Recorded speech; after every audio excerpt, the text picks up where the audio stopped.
Hello friends, मैं हूं असना फातिमा और आप देख रहे हैं अल्फैज़ एजुकेशन। आज हम क्लास 10th का जो सेकंड चैप्टर है क्वाड्रेटिक इक्वेशन, इसे डिस्कस करेंगे। तो यहाँ पर आप लोगों को जिस तरीके से 10th बुक में इस इंडेक्स दी गई है, जो आपका सेकंड चैप्टर है quadratic equation, exam point of view से बहुत ही ज़्यादा इम्पॉर्टेंट चैप्टर है और काफ़ी इंटरेस्टिंग चैप्टर है। तो आइए शुरू करते हैं सेकंड चैप्टर क्वाड्रेटिक इक्वेशन।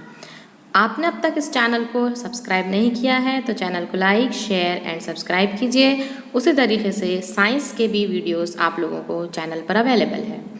तो जो सेकंड चैप्टर है यहाँ पर क्वाड्रेटिक इक्वेशन, इसमें हमें स्टडी करना है इसका introduction, method of solving of quadratic equation, nature of roots of quadratic equation, relation between roots and coefficients and application of quadratic equations.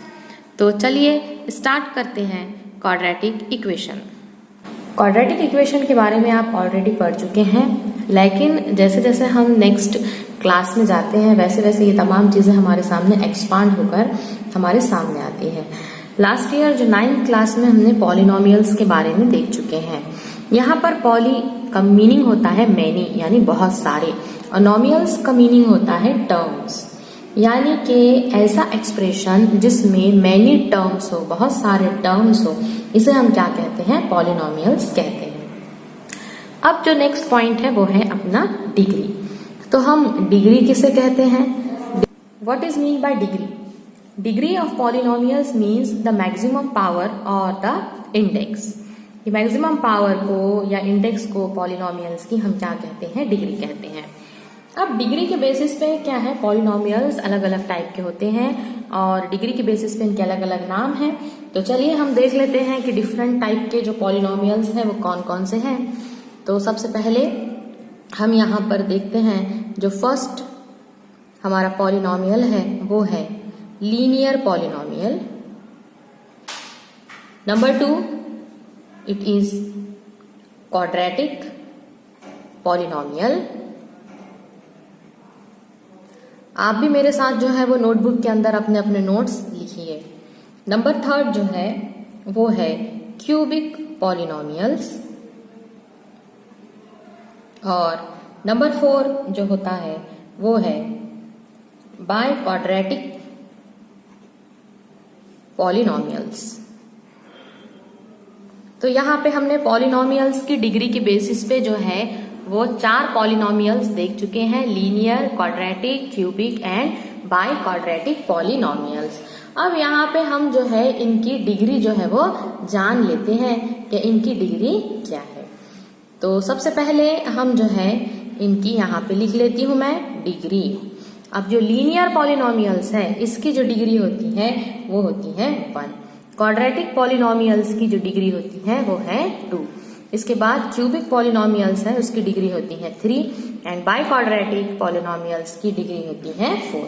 तो आप लोगों को जो 10th में जो सेकंड चैप्टर हम क्वाड्रेटिक इक्वेशन जो स्टार्ट किए हैं इसमें हमें बस लीनियर पॉलिनोमियल्स और क्वाड्रेटिक पॉलिनोमियल्स के बारे में ही देखना है, बट ये चारों पॉलिनोमियल्स आप जो है वो याद रखें। अब यहाँ पर मैं ये जो लीनियर, क्वाड्रेटिक, क्यूबिक और बाय क्वाड्रेटिक पॉलिनोमियल्स है इनकी क्या करती हूँ, यहाँ पे स्टैंडर्ड फॉर्म में इनको लिख लेते हैं। स्टैंडर्ड फॉर्म में हम इन्हें किस तरीके से लिख सकते हैं? तो लीनियर जो है इसको हम ax प्लस b के फॉर्म में लिखेंगे।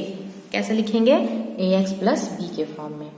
ये जो क्वाड्रेटिक है इसे हम लिखेंगे ax square plus bx plus c के फॉर्म में।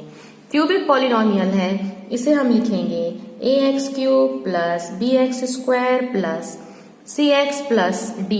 और बाय क्वाड्रेटिक को हम लिखेंगे ax raise to 4 plus bx cube plus cx square plus dx plus e। तो ये जो है स्टैंडर्ड फॉर्म में हमने लीनियर, क्वाड्रेटिक, क्यूबिक और बाय क्वाड्रेटिक पॉलिनोमियल्स को यहाँ पर लिखा है। बात जो है हमें क्या है, इनकी कंडीशंस याद रखनी है। तमाम के वास्ते, चारों के वास्ते आपने याद रखना है क्या a की वैल्यू यहाँ पे नॉट इक्वल टू 0 होनी चाहिए। यहाँ पर a not equal to 0, a not equal to 0, a not equal to 0। ये चारों भी जो पॉलिनोमियल्स हैं इनकी हमारे पास कंडीशन है।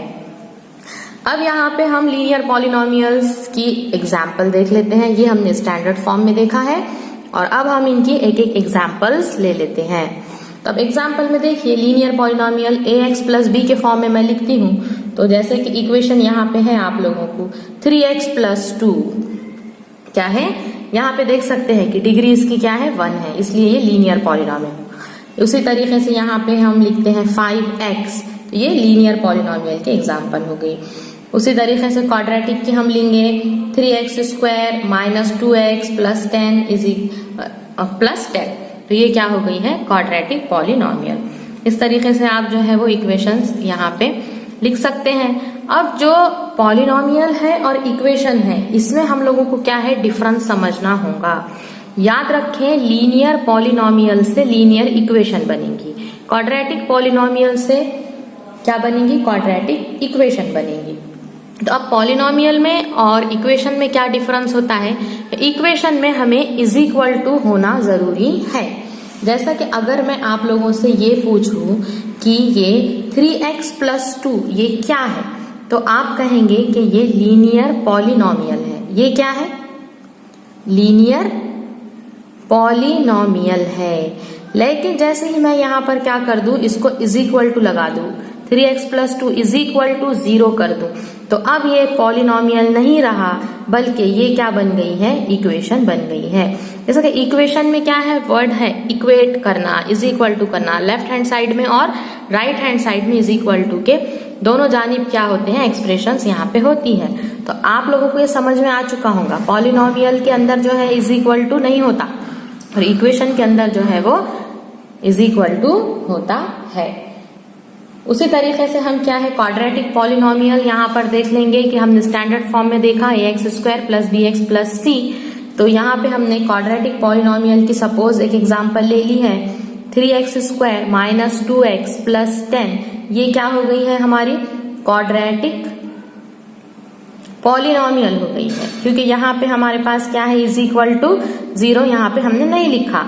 लेकिन जैसे ही मैं लिखती हूँ 3x square minus 2x plus 10 is equal to 0, तो ये क्या हो गई है क्वाड्रेटिक इक्वेशन हो गई है।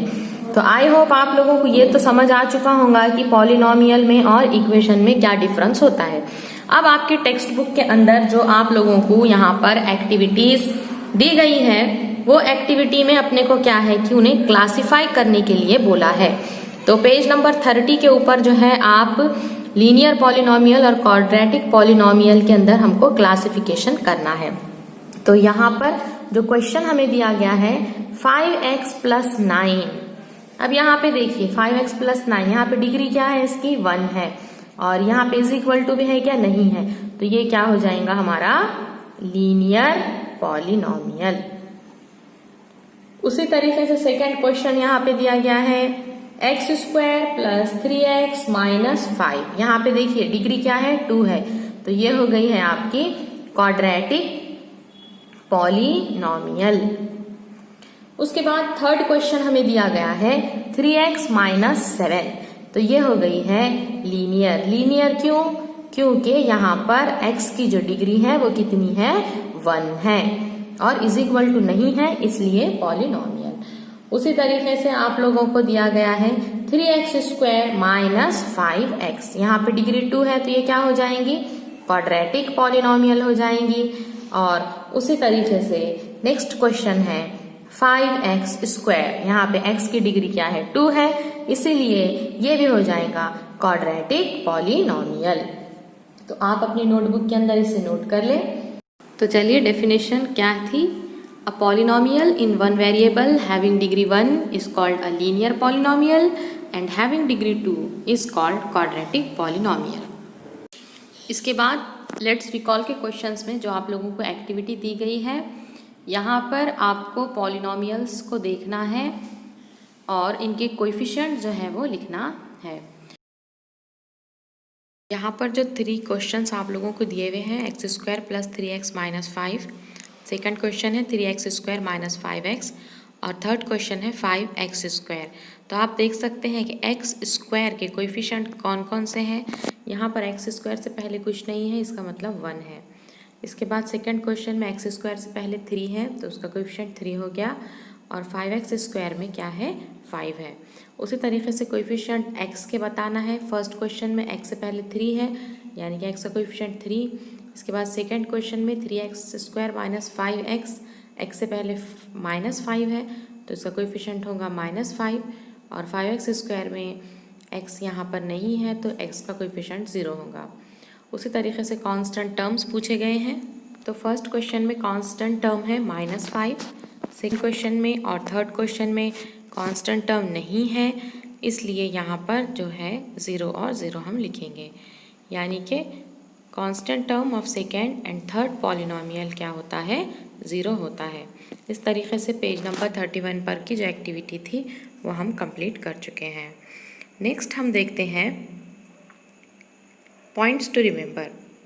Standard form of quadratic equation जो होती है वो ax square plus bx plus c is equals to 0 के फॉर्म में होंगी, जहाँ पर a, b और c रियल नंबर्स होते हैं और a नॉट इक्वल टू 0 होगा। और हाईएस्ट इंडेक्स वेरिएबल की क्या है 2 होनी चाहिए। It is the second degree equation in one variable. एक और एक्टिविटी आप लोगों को दी गई है कि इक्वेशंस यहाँ पर है quadratic equation x square minus 4 is equals to 0। अब हम इसे स्टैंडर्ड फॉर्म में लिखेंगे, x square plus 0x minus 4 is equals to 0, y square is equals to 2y minus 7। अब वाई स्क्वायर है प्लस 2y को लेफ्ट हैंड साइड लेकर जाएंगे तो वो हो जाएगा माइनस 2y, माइनस 7 को लेफ्ट हैंड साइड में जाएंगे तो वो हो जाएगा प्लस 7 इज इक्वल्स टू 0।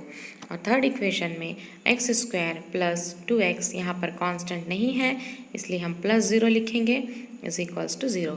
अब यहाँ पर a, b और c हमें लिखने हैं, तो यहाँ पर a जो है वो कौन सा है फर्स्ट इक्वेशन में, एक्स स्क्वायर से पहले कुछ नहीं है इसका मतलब कि 1 है, b यहाँ पर 0 और c की वैल्यू है -4। इसके बाद स्टैंडर्ड फॉर्म से हम जो है वो कंपेयर करेंगे, वाई स्क्वायर यहाँ पर 1 हो गया, b है -2 और c है 7। उसी तरीके से स्टैंडर्ड फॉर्म की x square plus 2x plus 0 में a जो है वो 1 है, b जो है +2 है और c जो है ये 0 है। इस तरीके से हमने ये एक्टिविटी भी कंप्लीट कर चुके हैं। नेक्स्ट हम देखेंगे टेक्स्ट बुक के पेज नंबर 31 पर जो इक्वेशंस दिए हुए हैं। Number 1 3x square minus 5x plus 3 is equals to 0। ये क्वाड्रेटिक इक्वेशन है या नहीं हमें पहचानना है। सबसे पहले हम इक्वेशन उसी तरीके से लिख लेंगे, x ओनली वन वेरिएबल और मैक्सिमम इंडेक्स यहाँ पे 2 है इसलिए ये क्वाड्रेटिक इक्वेशन होंगी। सेकेंड क्वेश्चन है 9y square plus 5 is equals to 0। यहाँ पर y जो है ये एक वेरिएबल है और y की स्क्वायर है यानी कि मैक्सिमम इंडेक्स यहाँ पर y की क्या है 2 है, इसलिए ये क्या हो जाएंगी क्वाड्रेटिक इक्वेशन हो जाएंगी। यानी कि जब एक वेरिएबल होना चाहिए और मैक्सिमम इंडेक्स जो है वेरिएबल की कितनी होनी चाहिए 2 होनी चाहिए, तो हम कहते हैं कि दी गई इक्वेशन क्वाड्रेटिक इक्वेशन होती है। इसके बाद हम देखते हैं question number 3, m³ minus 5m square plus 4 is equals to 0। यहाँ पर m जो है एक वेरिएबल है लेकिन यहाँ पर मैक्सिमम इंडेक्स जो है वो 2 नहीं है बल्कि m का क्या है 3 लिखा हुआ है m3, इसलिए ये क्वाड्रेटिक इक्वेशन नहीं है। Next question number 4, l+2 l-5 is equals to 0। सबसे पहले हम ब्रैकेट सॉल्व कर लेते हैं। फर्स्ट l से हम l-5 को मल्टीप्लाई करेंगे, फिर 2 से l-5, l square minus 5l plus 2l minus 5 2 10 is equals to 0। l square minus 3l minus 10 is equals to 0। यहाँ पर l वन वेरिएबल है और इसकी मैक्सिमम इंडेक्स जो है वो 2 है, इसलिए ये इक्वेशन क्वाड्रेटिक इक्वेशन होगी। देखते हैं next question number 5, m+2 m-5 is equals to 0। Same question है, m से हम m-5 पूरी ब्रैकेट को मल्टीप्लाई कर लेंगे, फिर +2 से m-5 को मल्टीप्लाई कर लेंगे, m स्क्वायर माइनस 5 से m 5m plus 2m minus plus minus minus 5 2 10 m square minus 3m minus 10 is equals to 0। यहाँ पर सिर्फ m ही एक वेरिएबल है जिसकी मैक्सिमम इंडेक्स जो है वो 2 है। m is the only one variable and maximum index of variable m is 2। It is a quadratic equation in variable m। तो बहुत ही इंपॉर्टेंट क्वेश्चन है, एग्जाम में आने की इसके चांस है, 1 मार्क्स के लिए आपको पूछा जाता है। Next question number 6, m3 plus 3m square minus 2 is equals to 3m cube. यहाँ पर जब हम सॉल्यूशन करेंगे तो 3m3 minus m3 square plus 2 is equals to 0। 3m cube में से हम माइनस m क्यूब निकालेंगे तो ये हो जाएगा 2m cube minus 3m square plus 2। यहाँ पर मैक्सिमम जो इंडेक्स है वो 3 है, इसलिए ये क्वाड्रेटिक इक्वेशन नहीं होंगी। आई होप क्वाड्रेटिक इक्वेशंस को लेकर आप लोगों के जो भी डाउट है वो क्लियर हो चुके होंगे। और इसी तरीके से साइंस के भी वीडियोस आप लोगों को अल्फाज चैनल पर अवेलेबल है, तो आप उसे ज़रूर चेक कीजिए। तो चैनल को लाइक, शेयर एंड सब्सक्राइब ज़रूर कीजिए। मिलते हैं आप सबसे नेक्स्ट वीडियो में।